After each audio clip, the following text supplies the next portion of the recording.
Hi guys, स्वागत है आपका आपके अपने ही चैनल श्रुति क्लासेस पर। आज के इस वीडियो में हम पढ़ेंगे व्यंजन संधि के बारे में। ठीक है, व्यंजन संधि क्या होता है और व्यंजन संधि के जितने भी नियम हैं उन सभी को हम डिटेल में लेके चलेंगे। तो चलिए शुरू करते हैं। चलिए देखिए, व्यंजन संधि क्या होता है। व्यंजन के साथ व्यंजन अथवा स्वर के मेल से जो विकार उत्पन्न होता है उसे व्यंजन संधि कहते हैं। ठीक है, व्यंजन आप जानते हैं क्या होता है। उसके साथ जब स्वर या फिर व्यंजन दोनों में से किसी का भी मेल होगा, उससे जो विकार उत्पन्न होगा उसी को हम कहते हैं व्यंजन संधि। ठीक है, जैसे कि वाक प्लस मैं। क्या है यहाँ पे, देखिए यहाँ पे क है ना और यहाँ पे म है।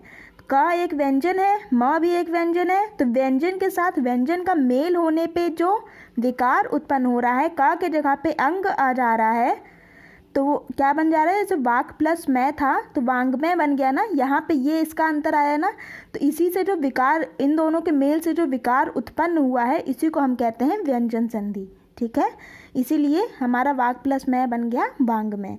अब चलिए देखते हैं व्यंजन संधि के नियम क्या क्या हैं। व्यंजन संधि का पहला नियम है क च ट त प। ठीक है, क च ट त प वर्णों के बाद यदि स्वर अथवा अंतस्थ व्यंजन आए तो उसी वर्ग का तीसरा अक्षर हो जाता है। ठीक है, क्या देखा आपने, क च ट त प वर्णों के बाद अगर पहले शब्द का अंतिम अक्षर इनमें से कोई होता है और उस दूसरे शब्द का प्रथम अक्षर अगर स्वर हो या फिर अंतस्थ व्यंजन हो तो क्या हो जाएगा, हमारा उसी वर्ग का तीसरा अक्षर हो जाएगा। डैट मीन्स अगर क है और क के बाद स्वर या अंतस्थ आ रहा है तो क्या हो जाएगा, उसी वर्ग का। डैट मीन्स क का तीसरा अक्षर ग। ठीक है, तो क के जगह पे हम क्या लिखेंगे, ग लिखेंगे। जैसे कि हमारा उदाहरण देख लीजिए, दिक प्लस अंबर। यहाँ पे क और क के बाद क्या है, अ। स्वर आ रहा है क के बाद, तो क्या होगा, इसका क का तीसरा अक्षर बन जाएगा इस क के वर्ग का। डैट मीन्स क के जगह पे आ जाएगा ग, तो दिक प्लस अंबर बन गया दिगंबर। ठीक है, इसी तरह से देखिए अच प्लस अंत। च है, च के बाद स्वर आ रहा है तो च का तीसरा अक्षर आ जाएगा च वर्ग का, जो कि होता है ज। तो च के जगह पे क्या आ गया, ज। अच प्लस अंत क्या बन गया, अजंत। ठीक है, इसी तरह से और भी उदाहरण है। षट प्लस आनन बन गया षडानन। तत् प्लस अनुसार बन गया तदनुसार। सुप प्लस अंत बन गया सुबंत। ठीक है, आई होप सो आपको समझ में आ गया होगा। अब चलिए देखते हैं हम लोग दूसरा नियम।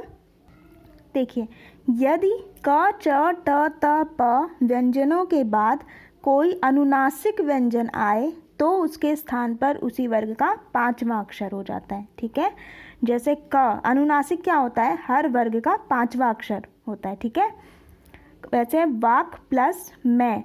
वाक क हमारा क्या है, क च ट त प व्यंजन में से कोई एक है और इसके बाद क्या आ रहा है, अनुनासिक व्यंजन आ रहा है ना।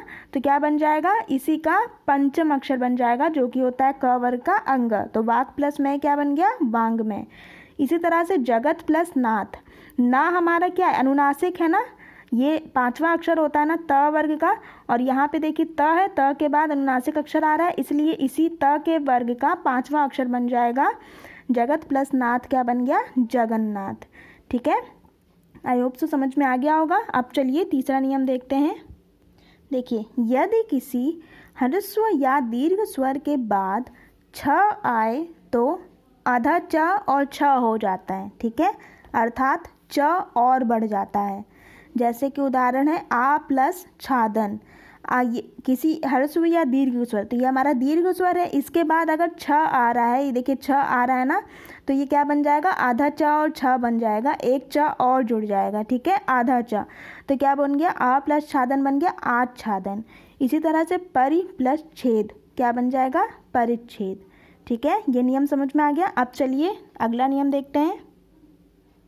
देखिए, यदि माँ के बाद स्पर्श व्यंजन के पांचों वर्गों का कोई अक्षर आए तो म के स्थान पर उसी वर्ग का पांचवा अक्षर हो जाता है। ठीक है, म के बाद स्पर्श व्यंजन के पांचों वर्गों का कोई भी अक्षर आए तो म के स्थान पर क्या बन जाएगा, उसी वर्ग का पांचवा अक्षर हो जाएगा। ठीक है, जैसे कि उदाहरण है शम प्लस कर। तो देखिए यहाँ पे म है, ठीक है, और उसके बाद क्या आ रहा है, स्पर्श व्यंजन का कोई भी अक्षर, दैट मीन्स क हमारा स्पर्श व्यंजन होता है। म के स्थान पर अगर म के बाद स्पर्श व्यंजन में से पांचों वर्गों की कोई भी अक्षर आ रहा है तो क्या हो जाएगा, म के जगह पर उसी वर्ग का पांचवा अक्षर हो जाएगा। तो शम प्लस कर क्या बन गया, शंकर। ठीक है, अब ऐसे ही सम है प्लस तोष, तो सम प्लस तोष क्या बन जाएगा, संतोष। यहाँ पे क का अक्षर पांचवा क्या होता है, अंग होता है, तो अंग लग गया, शंकर हो गया।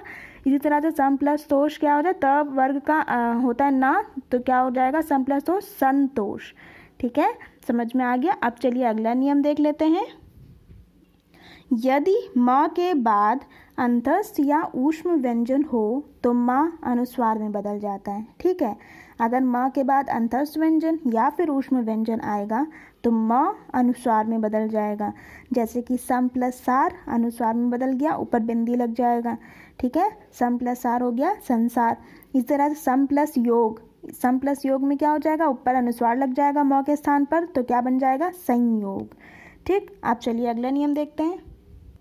अगला नियम है, यदि त या द के आगे ज या झ आए तो त या द का ज हो जाता है। ठीक है, त या द के आगे अगर ज या झ आ रहा होगा तो त या द का ज हो जाएगा। जैसे कि उत प्लस ज्वल, यहाँ पे त के बाद ज आ रहा है तो क्या हो जाएगा, ज हो जाएगा।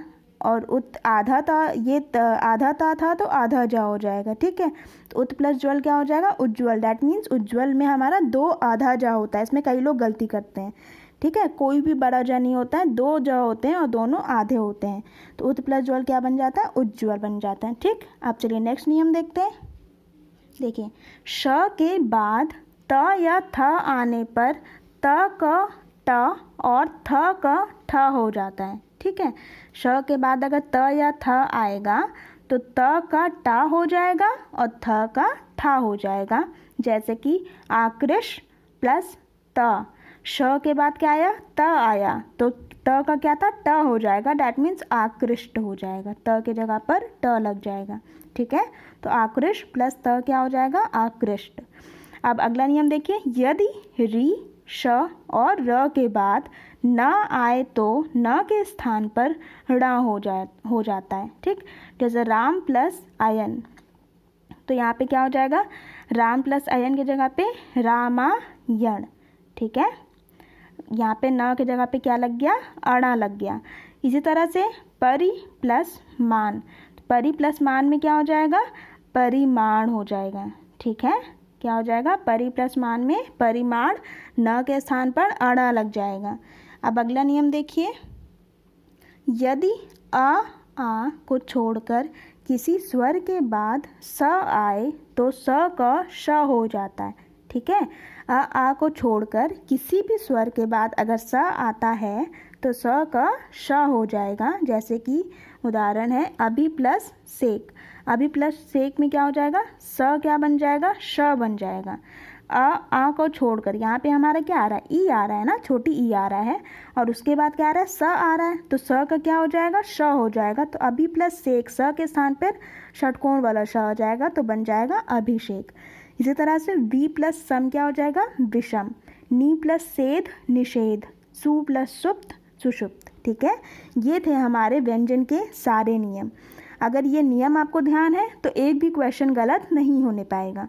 तो आप अच्छे से फिर से 2-3 बार इन सारे नियमों को देख लीजिए, कुछ क्वेश्चंस उठा के सॉल्व कर लीजिए, और कोई भी दिक्कत आती है तो प्लीज़ मुझे कमेंट बॉक्स में कमेंट करके बताइएगा। वीडियो अगर पसंद आया हो तो प्लीज़ लाइक, शेयर और सब्सक्राइब कर दीजिएगा, और बेल आइकन को ज़रूर दबाइएगा ताकि आप तक नोटिफिकेशंस हर वीडियो के पहुंच सके। Thank you guys, bye bye.